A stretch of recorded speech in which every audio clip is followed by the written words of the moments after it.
Hi there, it's Brent with the Downing Group, and this week we're going to talk about should I buy or should I rent?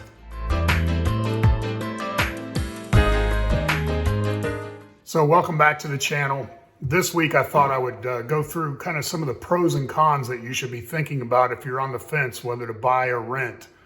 And so I'll just go through them, and again, these are not intended to convince you to buy or rent. It's just to help you figure out, what should I be thinking about? So anytime somebody is not going to be, or not certain whether or not they're going to be in that area for very long, I usually encourage them to rent, because buying a house and then trying to sell it within a year or two, financially can be kind of tough to get your money back. So that's one reason to rent, or maybe you don't know anything about the area and you want to come in and rent for a little while. So, the other things about renting, the good things about it are there's usually no maintenance cost. You can be fairly transitory. Usually, you're looking at a 6-month lease or a year lease at the most. And so, not having the maintenance cost. Some places will do your landscaping and all that as well. So there are those advantages to renting. The disadvantages are, they're the same as the advantages of buying. Usually, almost always, in my experience, renting a house is going to cost more per month than buying a house or having a mortgage.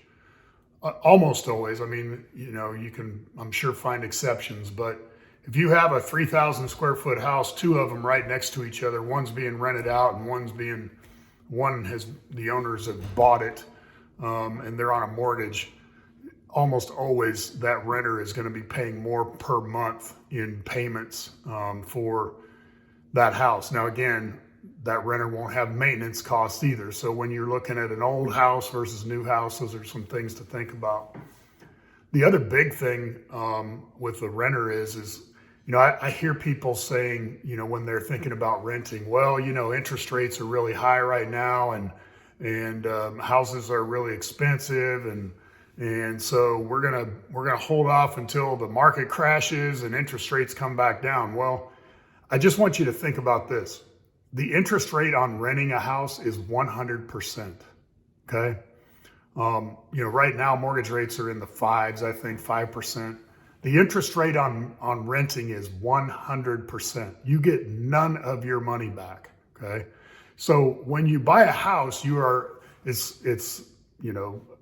paying interest, but you're also paying towards the principal and putting equity into your house. It's like a savings account almost, assuming the market appreciates. And geez, for the last, I don't know how many years in a row in the Columbia market, we have had year-on-year appreciation for at least 5 or 6 years in a row, probably more like 10.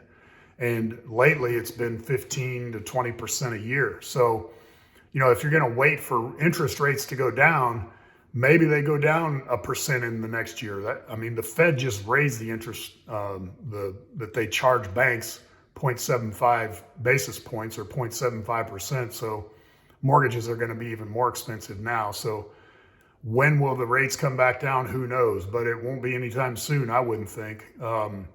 So if you're going to wait for that, meanwhile, you're paying 100% of your payment in rent to, basically the landlord, and not having anything to show for it. The other thing with owning a home is that interest that you pay is deductible in almost every case, on your taxes.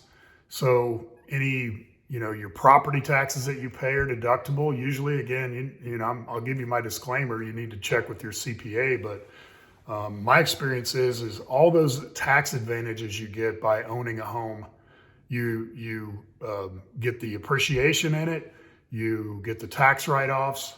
You do have to pay for the maintenance, right? If the air conditioner goes out, that's usually on you. You could buy a home warranty to hedge some of that cost. But anyway, those are some things that I just wanted, our audience to think about. If you're on the fence, like, should I buy, should I rent? For those of you who have been waiting for the market to crash, I've been hearing people say that for 3 or 4 years. I'm just going to wait to buy until the market crashes. Well, I mean, 3 years ago, say a $300,000 house, it probably was selling for 200,000 in our market, 220. Now it's worth 300,000. So there's all that equity that you would have built up just there, not to mention all the tax write-offs and so on and so forth. Anyway, if you have any questions or need to think through any of that, need help thinking through that, please feel free to call us or DM us on our Facebook page. We're glad to help, and any real estate needs you have, we're here to help. So have a great week. Take care.